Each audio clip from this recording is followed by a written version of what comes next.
السلام عليكم ورحمة الله وبركاته. عاملين ايه؟ يا رب تكونوا كويسين.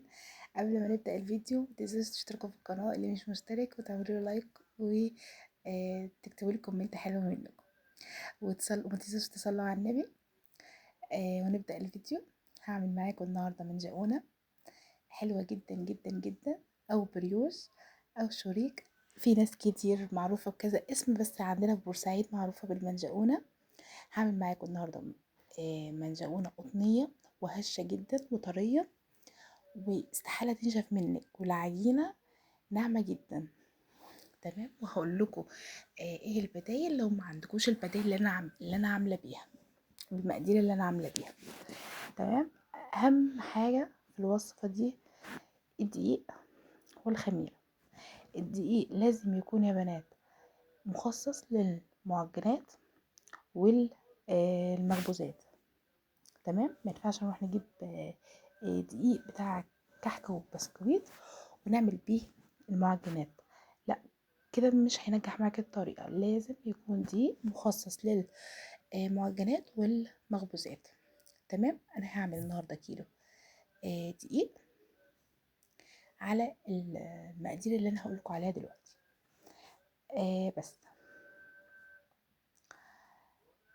خلاص، معايا الدقيق.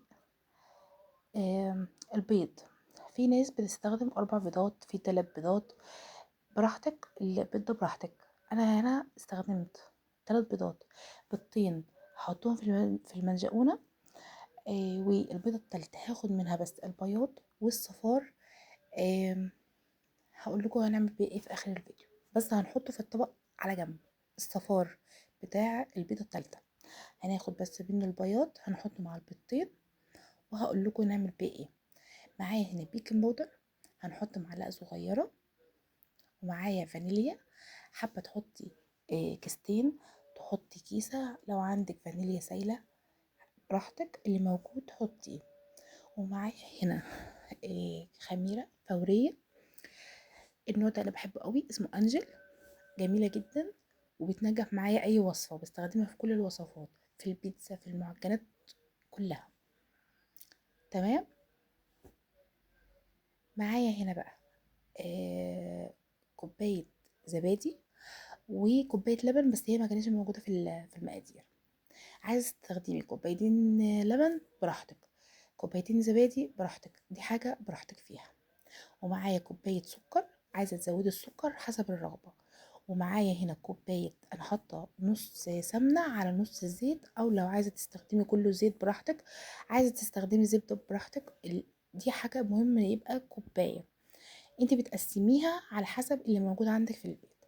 تمام. هنبدأ بقى المكونات عندنا.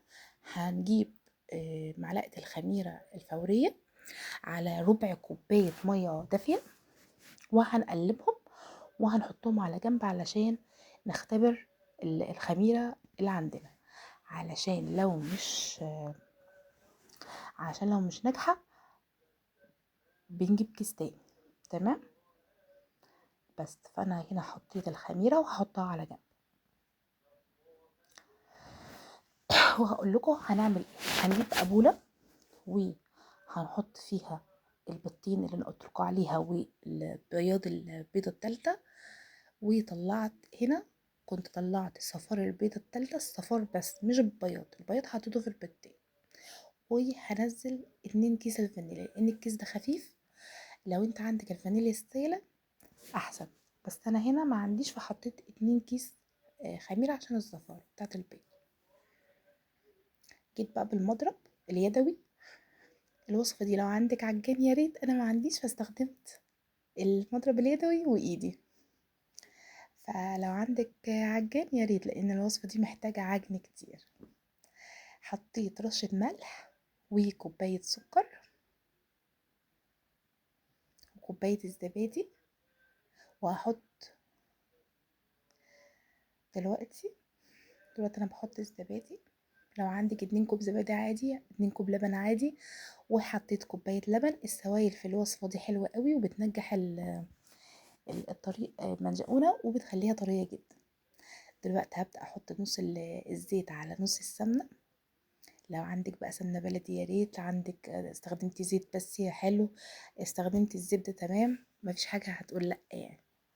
هنا الخميرة كانت طلعت معايا حبة، ما استنيتش عليها بصراحة عشان كنت مستعجلة، فحطيت بقى الخميرة، بس هي عملت فوران فعرفت انها حلوة. بس فهقلب بقى كل اللي انا حطيته مع بعض، ودي صوص البيكنج باودر. هحط معلقة صغيرة بيكنج باودر. المقادير دي لكيلو دقيق، عايزة تزودي بضعف الكمية. عندنا بقى الدقيق، عايزة تنخليه انخليه، انا حطيته كده، هحط شوية في شوية وهبدأ اقلب المضرب اليدوي، واول لما الخليط يتقل مع في ايدي هبدأ اشيل المضرب وهشتغل بايدي، اكون غسلها كويس وهشتغل بيها. انا هنا كنت بنزل الدقيق حبة بحبة عشان المكونات ما تكتلش معاكي.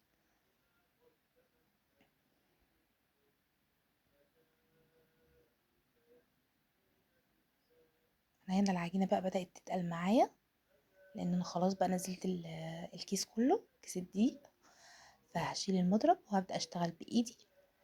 والطريقة دي عايزة عجن كتير، او افضلي عجيني عجيني فيها. عايزة تعجني بلبن، عايزة تعجني بمية دافية، براحتك. طبعا اللبن افيد علشان يدي قيمة غذائية اكتر. حابة تضيفي بقى لبن بودر، حابة تضيفي كريم شانتيه، براحتك. إيه، انا عامله لكم وصفة خفيفة والمقادير موجودة في كل بيت. انا فضلت اعجن فيها، وعايزة اقول لكم ان اخدت وقت طويل قوي. افضلي اعجني فيها كتير لحد ما تبقى طرية في ايدك، وعجينة كده قطنية. إيه، تدوسي عليها تطلع على طول حلوة قوي. هنا كانت محتاجة شوية لبن كمان، انا هضيف شوية اللبن وهكمل عجن فيها.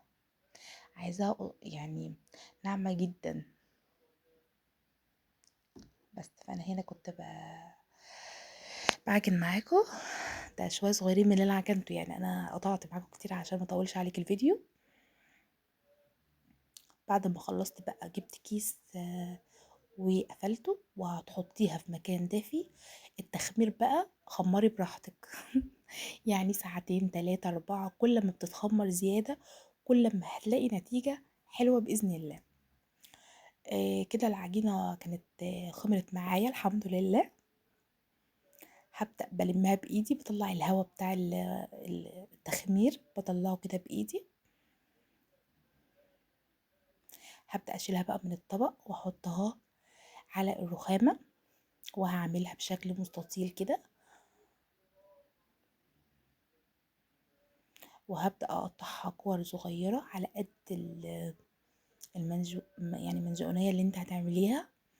هبدأ أقطعها. أنا هنا كنت فاتحة الفرن على درجة حرارة 200، عشان الفرن يسخن عقبال أما أنا أقطعها وأشكلها، علشان بتحتاج تخمير تاني بعد ما بتتشكل. يعني أنا هنا كنت بقطعها كور صغيرة وبعدين سيبتها ترتاح شوية، وبعدين هبدأ أشكلها معاكم.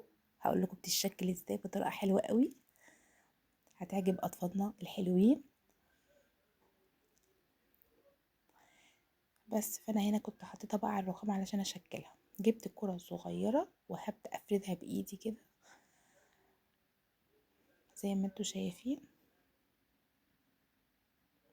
وبعدين هلفها معاكم بالطريقة اللي انتوا شايفينها ديت. دي أسهل طريقة، ودي الطريقة المعتادة للمنشأونة. يا ريت بقى اللي وصل هنا ما تنسونيش في اللايك بقى والاشتراك، علشان يوصل لكم كل جديد، وهعمل لكم فيديوهات حلوة قوي ان شاء الله. انا هنا كنت بوريكم المنجقونه، قلت اما اعمل معاكم واحده كمان والباقي هعمله مع نفسي. عايزه اقول لكم ان انتوا بتسيبوها ترتاح كمان، بعد ما بتشكلوها بتسيبوها ترتاح شويه لان بتخمر كمان. وعايزه اقول لكم انتوا بتشكلوها حاولوا تصغروها علشان بتخمر ما شاء الله، وبتضاعف حجمها. هنا ما حطيتش في الصينيه كتير، حطيت كده كام واحده وبعدتهم عن بعض عشان هي لسه هتخمر كمان. تمام. عايزه اقول لكم ان هي ما بتقعدش في الفرن كتير، حاولوا تبقى عينكم على الفرن. وانا عندي بعد ما خلصت فتحت الشوايه اخدت لون. اول لما اخدت لون من تحت فتحت الشوايه عليها. هنا بقى كنت جايبه صفار البيض وشويه لبن صغيرين، ورشه فانيليا. لبن وصفار بيض ورشه فانيليا. هبدأ بقى هدهن المنجقونه اللي عندنا كلها. بتدي لون جميل جدا، هتشوفوه في اخر الفيديو، لون ذهبي حلو قوي قوي. عرفتوا بقى انا ليه بقول لكم سيبوا صفار البيضه؟ علشان ازود عليها شويه لبن عشان تدي اللون الذهبي اللي انا هوريه لكم في اخر الفيديو.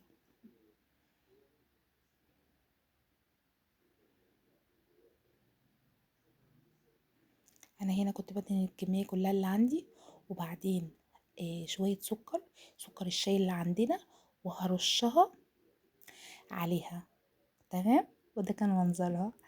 يا رب الفيديو يكون عجبكم. استنوني بقى في فيديوهات تانية كتير. آه ولو حد عايز اي وصفه يكتب لي في الكومنتات وانا هعمل له، وانا عينيا ليكم. استنوني في فيديو جديد ان شاء الله. باي باي.